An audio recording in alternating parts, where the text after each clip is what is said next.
Hey guys, today I want to talk about a topic that was brought to my attention when I asked the question, if there was anything that anybody wanted to hear more about.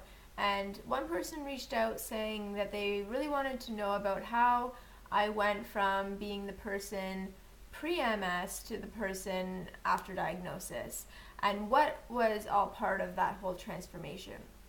And to be honest, it was really, really hard. And I don't think that it's something that just happens in a certain time or at a certain time and then we never hear about it again. It's an ongoing thing because our illness is ongoing. But I think for me, what was the most challenging part was not understanding why I couldn't just snap out of it. Like, yes, I had been dealt this really crappy diagnosis. Yes, the cards I had been dealt just sucked, for lack of better terms. And no, my life was never going to be the same. But okay, I knew all of those things, and they were the way they were going to be. So why couldn't I just move on? And I think I've always kind of been the person that if there's a problem, regardless of how long it takes for me to solve it, I generally find a way to solve it. But with this, I didn't know where to start. I didn't know how to solve it. And I think one of the main reasons for that is the nature of the disease, like never knowing what's going to happen in 5 minutes, let alone a day.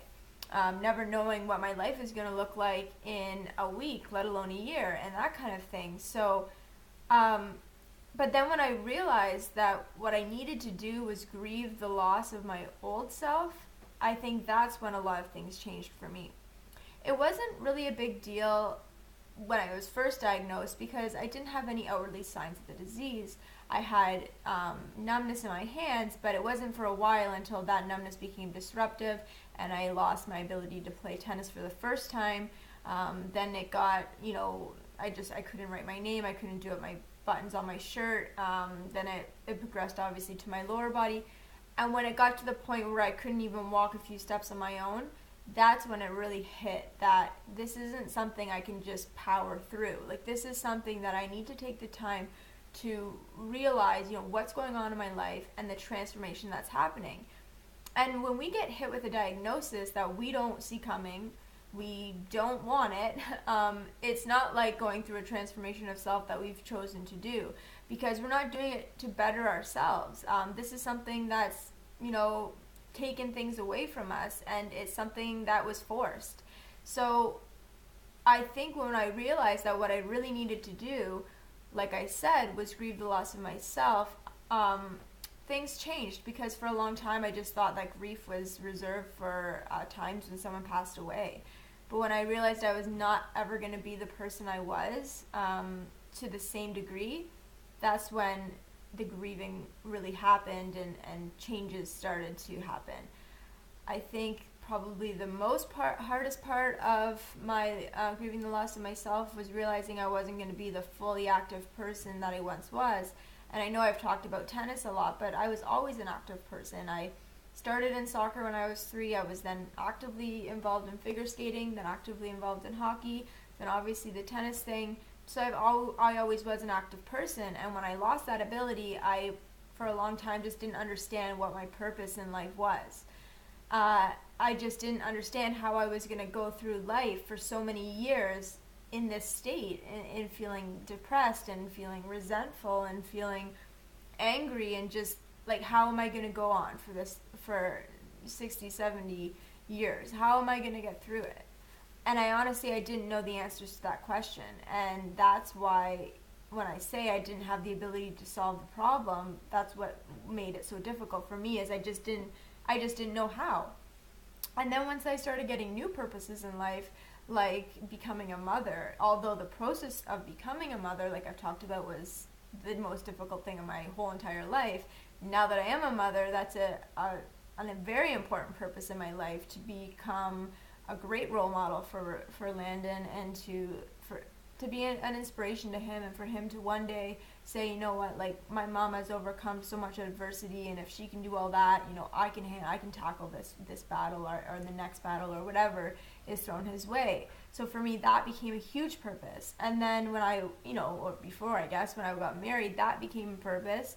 But I still was missing the things that made me happy, individually, without a husband, without a child, without, just what made me happy and things that I was able to do. So I found a way to play tennis again, and obviously that's changed my life. But I also found a way to be confident again. And prior to MS, I always worked in sales. I traveled a lot for my job in the GTA region. I was always working with people. So I considered myself a relatively confident person. When I walked into a room, I didn't have any reason to feel shame or to feel shy or anything. I was relatively confident. And that confidence wasn't always there, even prior to MS. In my younger years, I was bullied a lot, and so that confidence I had to develop. And then once, I worked so hard to develop that confidence, and through work, through my job, and independently being so driven in my career, that built my confidence, and then it was shattered, and it was brought back down to nothing again. When I could no longer walk into a room, when I had to walk maybe a few steps, take a break, another few steps, take a break, had to have one or two people helping me to get in, I lost all confidence. When I couldn't wear what I wanted to wear, that was hard. When I looked at my body, and I still do, and I see atrophy, that's hard. But then when I realized that being in a wheelchair could give me back so much confidence that I had lost, that was a turning point for me. I can now go into a room. Yes, I'm in a wheelchair, so I'm not walking, but I'm going into a room on my own. And when you are independent, you are more confident, without a doubt. I feel I can enter a room in confidence, knowing that I can do it on my own. When I, for a long time, whenever I would enter a restaurant or anything, you would always just see everybody's head would turn at once, or you would always just see people staring at you. And of course, I'm probably like everybody. I would just be like, oh, like, I wish they would stop staring, but they're not. Like, they're simply not going to stop staring, because it's human nature. When they see somebody that's not the norm, somebody in a wheelchair is certainly not the norm, especially somebody in a wheelchair that's young, they're going to stare. But when I stopped kind of assuming that what they were thinking were negative thoughts or judgmental thoughts, things got a lot easier for me, because first of all, when they didn't see me hobbling in, I feel that it's a lot less debilitating, just wheeling in gracefully on your own than struggling. And then them seeing you struggle, they're going to stare a lot more. And then in the wheelchair, who knows what they're thinking? They could be thinking like, oh, was she in a car accident? Did she have surgery? It's so sad that she's so young and has to be in a wheelchair. And unless I know for sure that they're looking at me, in sort of a disrespectful way, or if they make a disrespectful comment, I don't even bother with it anymore. Honestly, sometimes I don't even see it anymore, because I'm so used to just being in a wheelchair and entering and exiting rooms that way, that I don't let it bother me anymore. And I think a lot of it has just come to, like I've talked about before, accepting the state we're in. But what's more important than accepting the state we're in is never ever surrendering. Excuse me. The moment that we surrender is the moment the fight ends.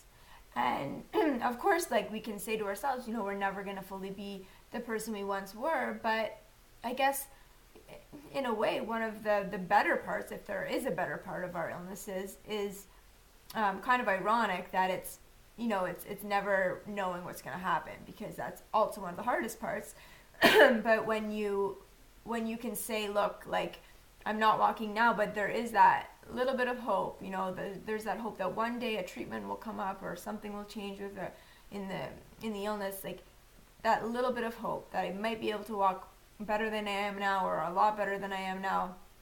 I think that's where, that's what this is all about. It's just always hoping for a better future, but accepting the one that we're in now.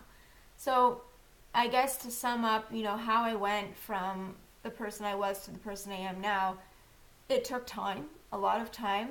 It's still happening. It's still a process. I think it always will be, because we're grieving the loss of ourselves, but we're not dead. We're still here, and we still remember who we were. So it was also coming to the understanding that if I was going to be happy, I would have to regain back parts of my life that I once had in modified ways, or create new ways of being happy. And I found a lot of therapy through writing and through videos and through doing advocacy, volunteer work.